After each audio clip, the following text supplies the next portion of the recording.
Turn on the camera now.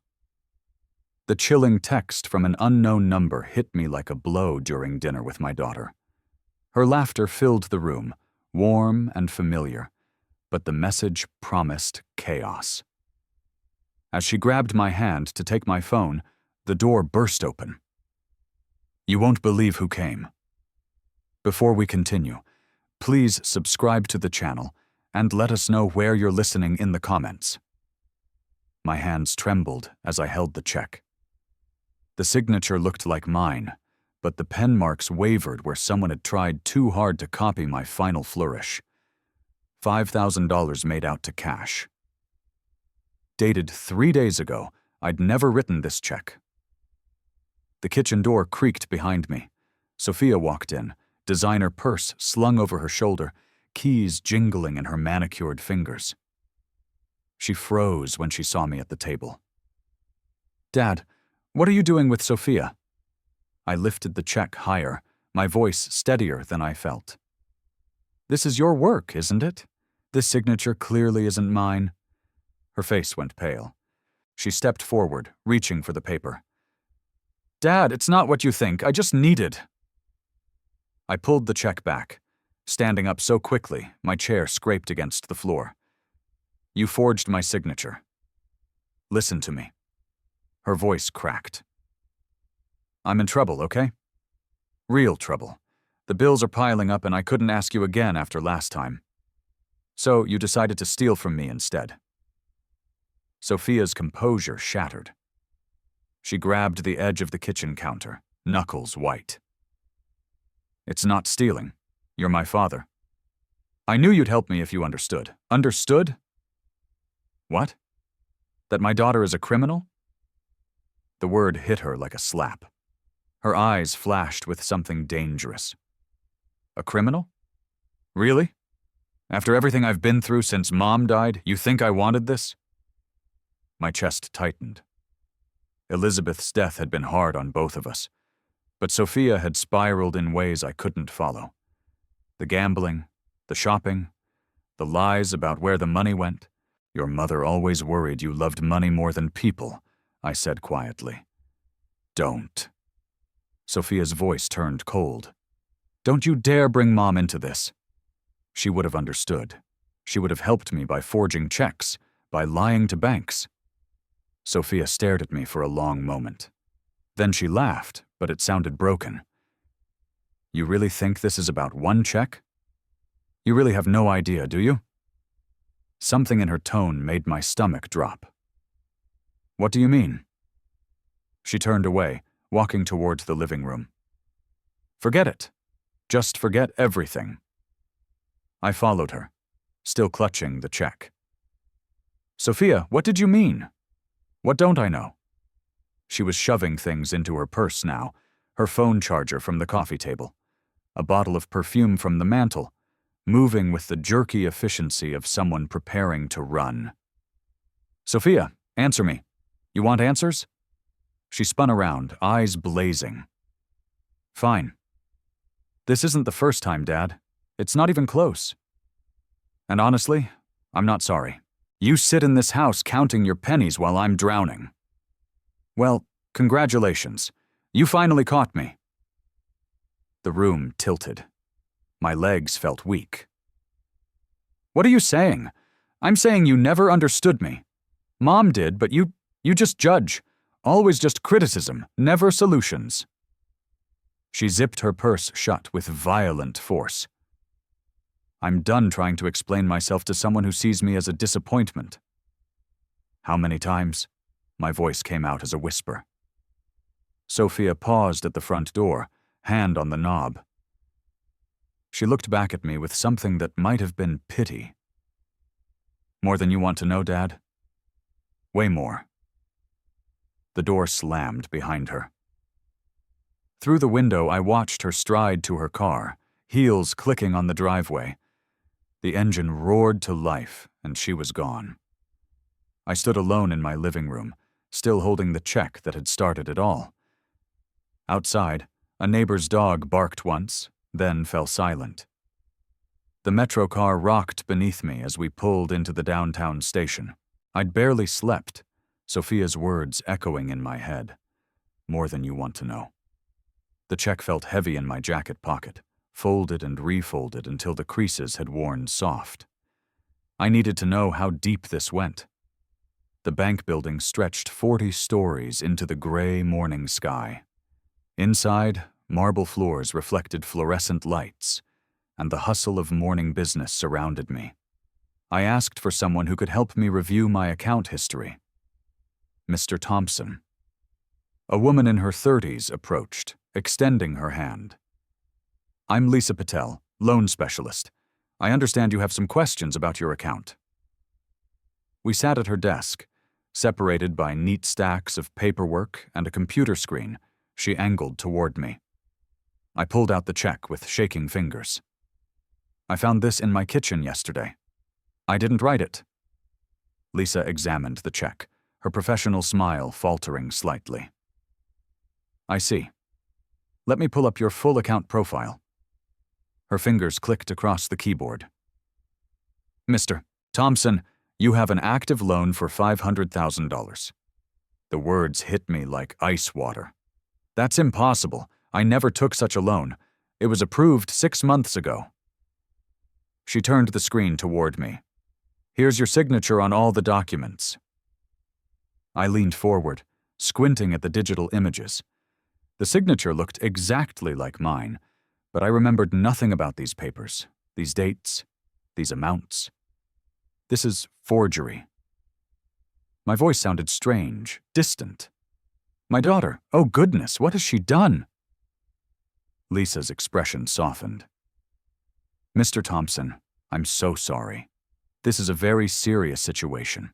If these signatures are fraudulent, we need to show me everything. For the next 20 minutes, she walked me through a trail of financial destruction. The $500,000 loan was just the beginning.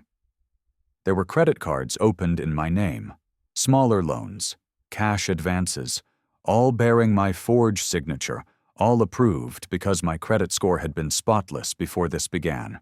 The total exposure is approximately $700,000, Lisa said gently. My vision blurred. $700,000. My entire retirement savings, my house equity, everything Elizabeth and I had built over 40 years of marriage gone. When did this start? The first transaction was 11 months ago. A small credit card, just $5,000. Then it escalated. 11 months, right after Elizabeth's funeral, when Sophia had been so devastated, so lost. When I'd been trying to comfort her, she'd been planning this. What are my options? Lisa handed me a stack of paper copies. You'll need to file police reports for identity theft. The bank will investigate. But Mr. Thompson. She paused, choosing her words carefully.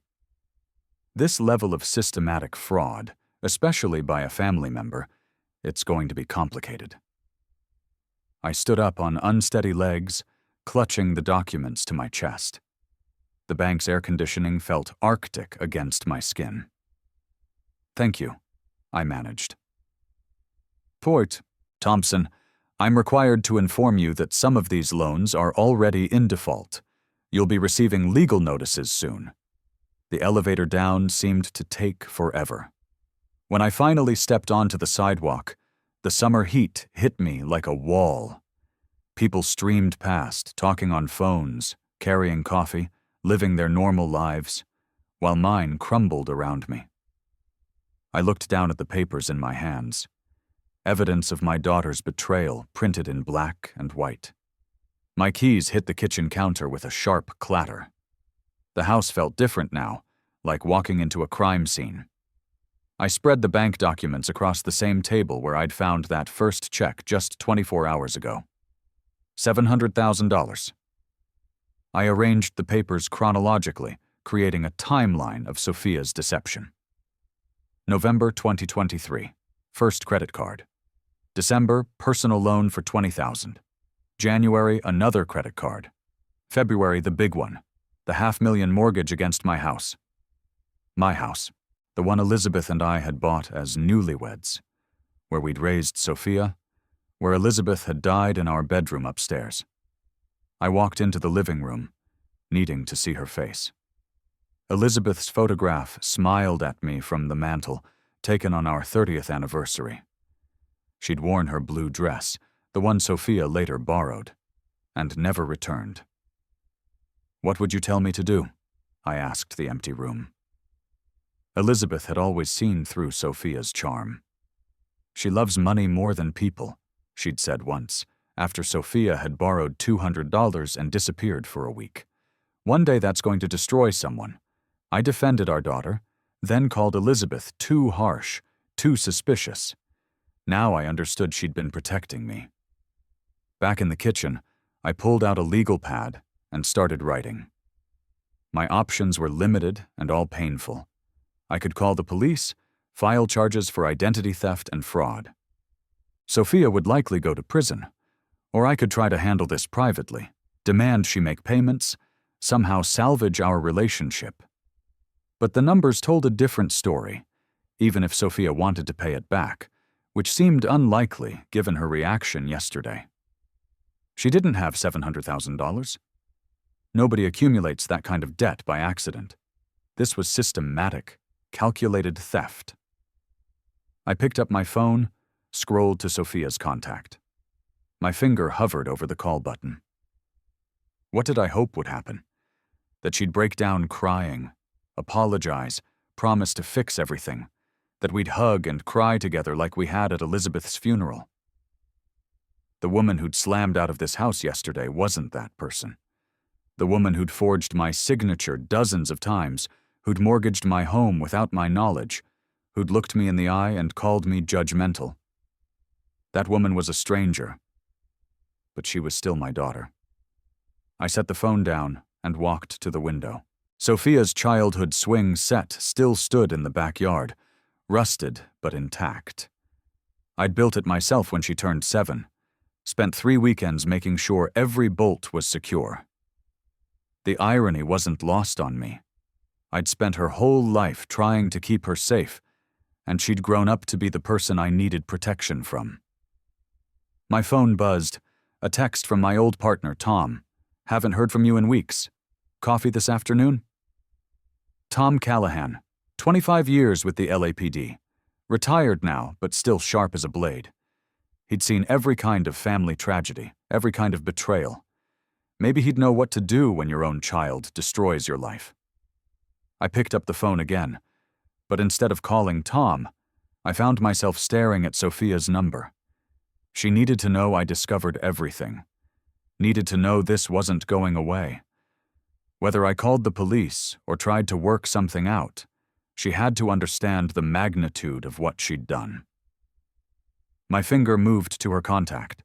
One call would start a conversation that would change everything between us forever.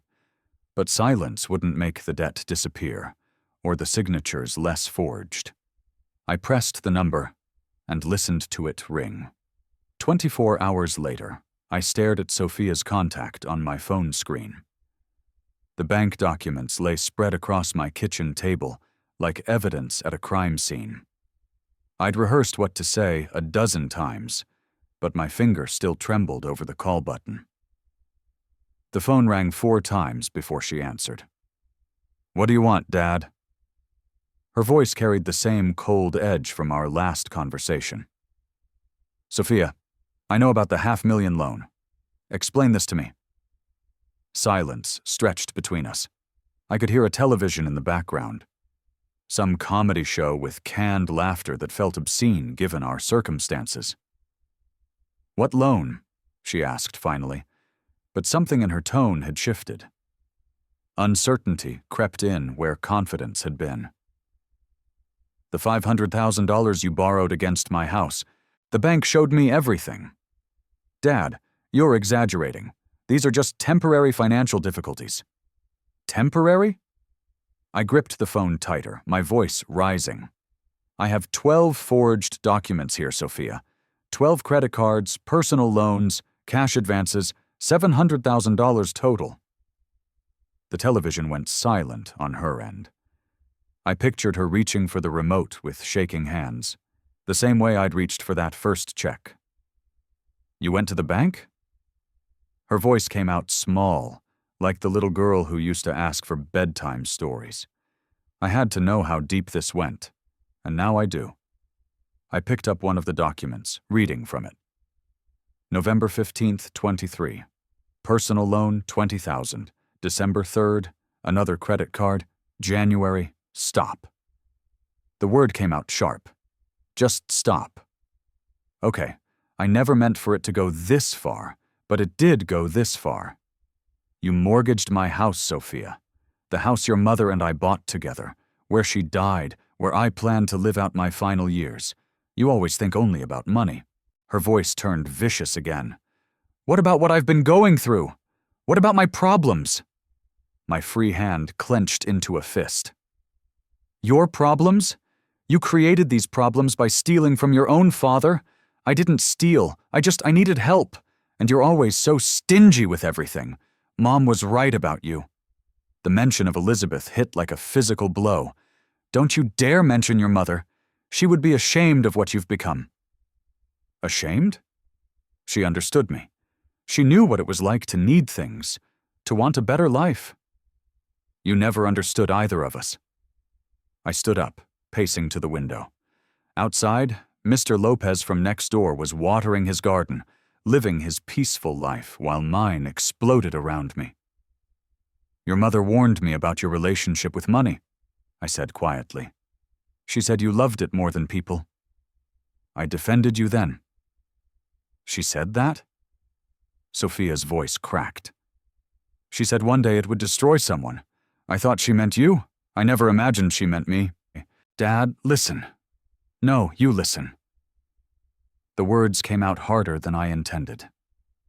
I trusted you. After your mother died, I tried to be there for you. I gave you money when you asked. I never questioned where it went. And this is how you repay me. You don't understand the pressure I'm under. The bills, the payments, pressure you created. I had a simple retirement planned. Enough money to live comfortably. Maybe take a trip Elizabeth and I always talked about. Now I might lose everything because my own daughter is a criminal. I'm not a criminal. You forged my signature dozens of times. You took out loans in my name. You stole $700,000. What do you call that? The line went quiet, except for her breathing. Heavy, angry breathing that reminded me of her tantrums as a child. I call it survival, she said finally. And if you can't understand that, then maybe Mom was right about more than just money. What's that supposed to mean? Figure it out yourself. The line went dead.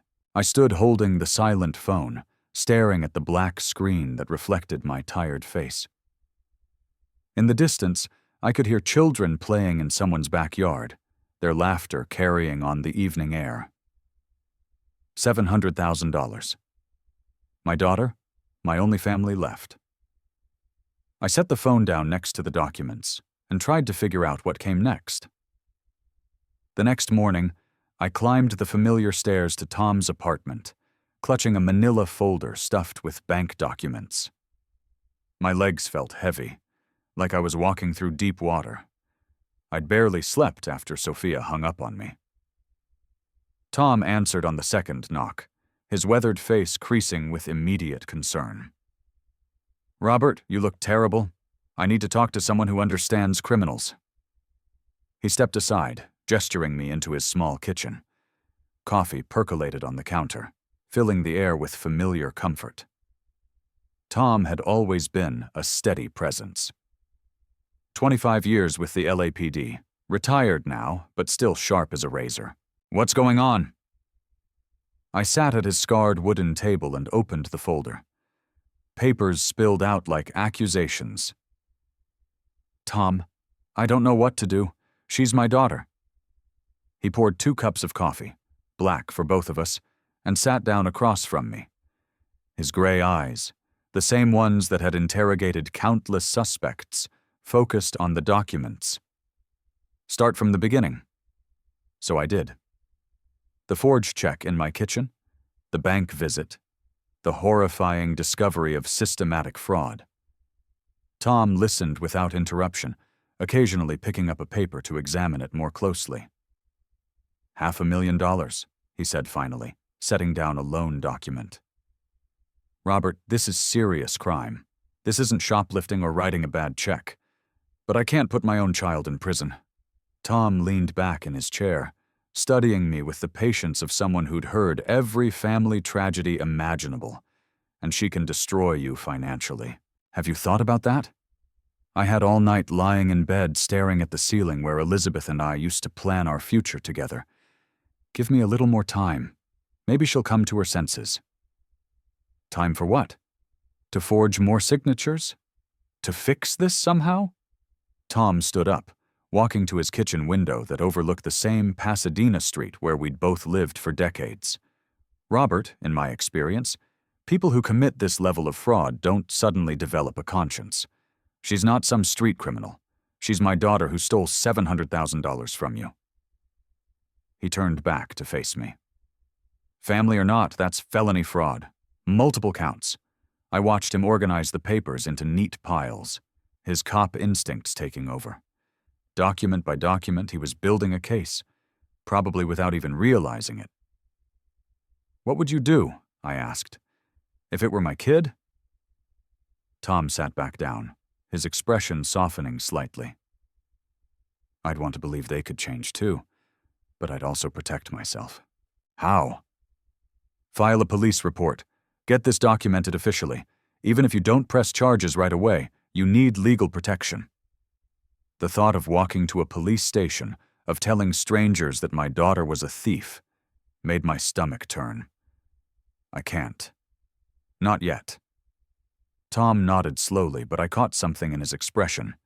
A quick calculation, the kind of look he used to get when planning how to approach a difficult case. Okay, he said. But Robert, promise me something. Don't let her talk you into anything stupid. Don't sign anything.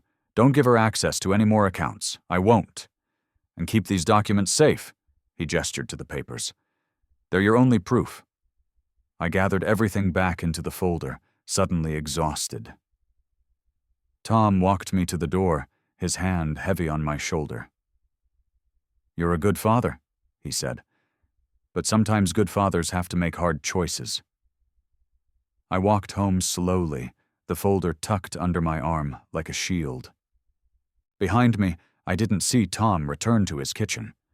Didn't see him pick up his phone. Didn't see the determined expression that crossed his weathered face. Some choices, I was about to learn, get made for you. 3 days passed in silence. I waited by the phone, hoping Sophia would call with an explanation, an apology, some sign that the daughter I'd raised still existed somewhere inside the stranger who'd hung up on me. On Thursday evening, while I sat picking at a microwave dinner, my phone rang. Sophia's name lit up the screen. Hi, Dad. Her voice was completely different.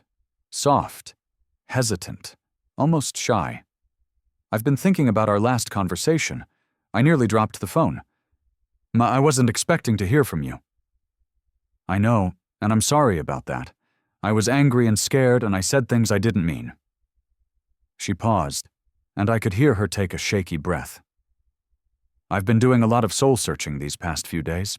My heart began to pound with something that felt dangerously like hope. Have you? I realize I hurt you. Really hurt you. And I want to make everything right. Her voice carried the same tone she'd used as a child when she'd broken something and wanted to fix it before I noticed. I want that too, sweetheart. Can you come for dinner tomorrow night? I'll cook your favorite, that pot roast with the carrots you always loved when Mom made it. Tears pricked at my eyes. Elizabeth's pot roast. Sophia hadn't cooked it since the funeral. Of course, I knew you'd understand eventually. I do understand. And Dad, bring all those papers from the bank. We'll go through everything together and figure out how to fix this mess. The relief flooding through me was so intense I had to sit down. Really? You mean that? I mean it. 7 quarters tomorrow. Okay. And Dad? Yes. I love you. I know I don't say it enough, but I do. After she hung up, I sat in my kitchen grinning like a fool. The Sophia who'd called me was the Sophia I remembered. Thoughtful, remorseful, ready to take responsibility. The harsh woman from our previous conversation must have been fear talking, panic at being caught. People could change, especially when they realized how much they stood to lose. I spent the next day planning what I'd say, how we'd work together to resolve the financial mess. Maybe she could get a loan from her company, or we could set up a payment plan with the banks. The important thing was that we'd face it together as a family. At 6:30, I loaded the manila folder into my car and drove toward Beverly Hills. Traffic was light, and I found parking right outside Sophia's building. Everything seemed to be falling into place. As I rode the elevator to her floor, I caught myself humming, something I hadn't done since Elizabeth died. The smell of pot roast hit me as soon as Sophia opened the door. And for a moment, it felt like stepping back in time. "Dad?" She hugged me tightly, and I noticed she'd done her hair the way Elizabeth used to like it. "I'm so glad you came." The table was set with her good china, candles flickering between wine glasses. She'd even put on the dress I'd bought her last Christmas. "This looks wonderful, Em. I wanted it to be special. A new beginning for us." She took the folder from my hands, setting it carefully on the side table. "We'll look at all this after dinner, okay? I want to understand everything." I squeezed her hand, overwhelmed with gratitude that my daughter had come back to me. I had no idea she was setting the perfect trap. I woke before dawn, my mind immediately turning to tonight's dinner. For the first time in days, I felt something resembling hope stirring in my chest. Sophia wanted to fix things. My daughter was coming back to me. The morning routine felt different, purposeful. I selected my best navy suit, the one Elizabeth always said made my eyes look younger, and pressed it carefully. Every crease had to be perfect for tonight. After breakfast, I pulled out our family photo albums, something I hadn't done since Elizabeth's funeral. Page after page of Sophia's childhood, her first day of school, missing front teeth in Christmas pictures, graduation from high school with that radiant smile. Where had that sweet girl gone? There she was at age 7, flour in her hair from helping Elizabeth bake cookies. And at 15, rolling her eyes at my camera, but laughing despite herself. The transformation hadn't happened overnight. Somewhere between her college years and now, the daughter I knew had disappeared, replaced by someone desperate enough to steal from her own father. "Tonight I get her back," I told Elizabeth's photograph on the mantel. By noon, I'd organized all the bank documents into chronological order. Each paper told part of the story of Sophia's desperation, but tonight they'd also tell the story of our reconciliation. We'd work through this together, create a payment plan, rebuild our relationship on honesty. The flower shop on Wilshire Boulevard had white roses, Sophia's favorite since she was small. Elizabeth used to buy them for her birthday every year. "Special occasion?" the elderly woman behind the counter asked. "I'm reconciling with my daughter." Her face lit up. "How wonderful. These will be perfect." I selected a dozen, asking her to wrap them in pale yellow paper. Sophia used to say yellow was the color of new beginnings. The afternoon passed slowly. I cleaned the house again, though it was already spotless. Checked my appearance in the mirror a dozen times. Practiced what I'd say. "Sophia, we can work through anything together. I love you more than you'll ever know." At 5 I called a cab. The documents went into my old leather briefcase, the flowers cradled carefully in my arms. Elizabeth's engagement ring, which I'd been saving for Sophia's wedding day, went into my jacket pocket. Maybe tonight I'd give it to her anyway, as a symbol of trust restored. The metro ride to Beverly Hills felt eternal. Other passengers hurried past, lost in their own lives, while I clutched the briefcase that contained the evidence of my daughter's crimes and our path to forgiveness. Sophia's building rose before me, glass and steel reaching toward the darkening sky. I checked my watch. 6:55 p.m., perfect timing. In the elevator, my reflection looked back at me, hopeful, nervous, still believing that love could conquer anything. The flowers filled the small space with their sweet scent, promising new beginnings. Tonight, everything would be different. The elevator doors opened to reveal Sophia waiting in her doorway, stunning in the blue dress I'd bought her last Christmas. She rushed forward, embracing me with what felt like genuine warmth. "Dad, you look wonderful." She took the flowers, burying her face in the petals. White roses, you remembered. Her apartment smelled like pot roast, just as promised. The dining table was set with her good china, candles flickering between crystal glasses. For a moment, it felt like stepping back in time to family dinners when Elizabeth was alive. "This is beautiful, Em. I wanted tonight to be special, a new beginning for us." She guided me to the couch, taking my briefcase and setting it carefully on the side table. "Wine? I got that Merlot you like?" We sat across from each other at the elegant table, but something felt off. Sophia kept glancing at my briefcase, and I noticed scattered bills peeking out from beneath magazines on her coffee table.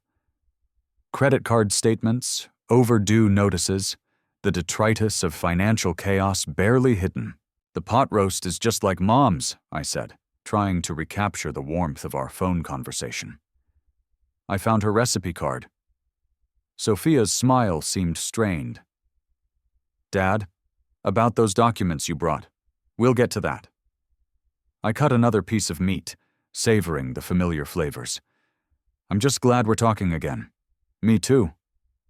But her leg bounced under the table, nervous energy she couldn't quite contain. "How much did you say the total was?" 700,000. I watched her face carefully, but Sophia, the important thing is that we're going to solve this together. She nodded quickly. Too quickly. "Absolutely. That's exactly what I want to discuss." Her fingers drummed against her wine glass. "I've been thinking about the logistics. I'm so relieved you're taking this seriously." "Oh, I am." Sophia leaned forward, her expression shifting into something more calculated. "Here's what I need from you, Dad. To pay back that money, I'll need capital to get started. Seed money for the repayment plan." My fork paused halfway to my mouth. "Seed money? Just a small loan, maybe a H100,000 to begin with. I have investment opportunities that could generate the income to pay you back quickly." The pot roast turned to ash in my mouth. "Sophia, you owe me $700,000. I didn't come here to loan you more money, but Dad, think about it logically." Her voice took on the patronizing tone she'd used as a teenager when explaining why she needed a later curfew. "I can't make money to pay you back if I don't have money to invest." I set down my fork, staring at my daughter across the candle-lit table. "Are you seriously asking me for more money? I'm proposing a business solution." Sophia's mask of sweetness was slipping. "You want your money back, right? This is how we make that happen." "Sophia, this is absurd. You stole from me. You forged my signature dozens of times. You mortgaged my house, and now you want me to give you more?" "It's not giving, it's investing." Her voice rose sharply. "You're being incredibly short-sighted about this." I pushed back from the table, my chair scraping against the hardwood floor. "I'm being short-sighted. You committed multiple felonies. Everything I did was for survival." Sophia stood as well, her fade finally cracking completely. "You have no idea what kind of pressure I'm under, what it's like to live in this city, to maintain any kind of decent life. So you decided to destroy mine instead. I decided to use resources that were ultimately going to be mine anyway." She gestured wildly around her expensive apartment. "When you die, I inherit everything. I just needed access to some of it now. The words hit me like physical blows. This wasn't my daughter speaking. This was a stranger wearing Sophia's face, coldly calculating my death as a business opportunity. "Get out," she said suddenly. "What? Get out of my apartment. Take your moral outrage and your self-righteousness and leave." Sophia moved toward the side table where my briefcase sat. "And take these documents with you." I reached for the briefcase, but she was closer.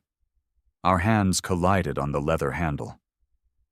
"Give me that," I said. "No." Her grip tightened. "I think I'll keep these." We stood there both holding on to the briefcase, our faces inches apart. In her eyes, I saw nothing of the little girl who used to beg for bedtime stories. Only cold calculation and barely controlled rage. My phone buzzed in my pocket. The police officers moved through Sophia's apartment with methodical precision, their cameras flashing as they documented every scattered document. I stood by the window, watching them work, still holding my phone with that mysterious message glowing on the screen. "Mr. Thompson." Detective Ramirez approached me, his notebook ready. "We'll need a formal statement about the crimes committed against you." I nodded numbly, unable to process how quickly everything had changed. An hour ago, I'd been hoping for reconciliation with my daughter. Now she was in handcuffs, and strangers were photographing evidence of her betrayal. "These documents will become evidence in the prosecution," Ramirez explained, carefully bagging each paper. "The originals with the forged signatures are particularly important. Will I be testifying in court?" "Most likely, yes. Your testimony will be crucial for establishing the timeline and extent of the fraud." He paused, studying my face. "Are you all right, sir?" This has been a traumatic evening. Traumatic felt like an understatement. "Detective, how did you know to come here tonight? How did you know about the dinner? The timing?" Ramirez exchanged a glance with his partner, then smiled slightly. "You have very caring friends, Mr. Thompson.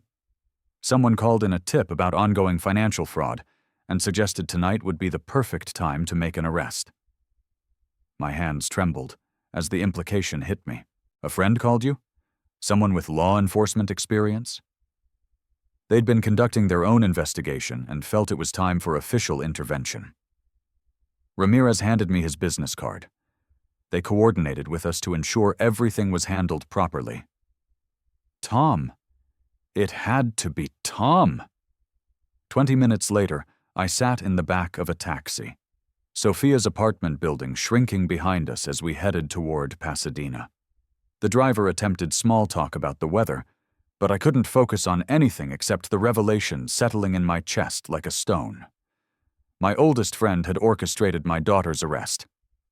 Back home, I sat in my living room, surrounded by the same family photos I'd looked at that morning when I'd been full of hope about reconciliation. Elizabeth's face smiled at me from the mantel, and I wondered what she would think about tonight's events. Would she be proud that justice had been served? Heartbroken that our daughter was in jail? Grateful that Tom had protected me when I couldn't protect myself? I picked up my phone, scrolling to Tom's contact. My finger hovered over the call button, just as it had when I'd first decided to confront Sophia about the forged check. That felt like a lifetime ago. The mysterious SMS was still on my screen. "Turn on camera. There's going to be a show now." It made perfect sense. Tom had wanted video evidence of Sophia's confession, her demands for more money, her complete lack of remorse. He'd orchestrated the entire thing. I pressed Tom's number and listened to it ring. "Tom, you organized the arrest, didn't you?" No hesitation in his voice. "Yes, I did." I'd called him at 8 in the morning after a sleepless night spent staring at the ceiling. His direct admission still hit me like a physical blow, even though I'd known it was true. "Robert, you never could have done this yourself," he continued matter-of-factly. "You love her too much to see clearly. How long have you been planning this? Since the day you left my apartment, I could see you'd never press charges, never protect yourself. So I decided to protect you instead." Tom's voice carried the same calm authority he'd used during his police days. "I followed her for 3 days. You followed Sophia. She was meeting other potential victims, Robert. Elderly men, mostly. She was already working on her next targets while manipulating you for more money." Papers rustled on his end of the line. I documented everything: the meetings, the locations, the pattern of behavior. My coffee mug sat forgotten on the kitchen table, growing cold, while Tom explained how he'd spent those days gathering evidence like the detective he'd always been. I contacted Detective Ramirez on Tuesday. Old colleague of mine, good man. Showed him the documents you'd given me, plus my surveillance photos.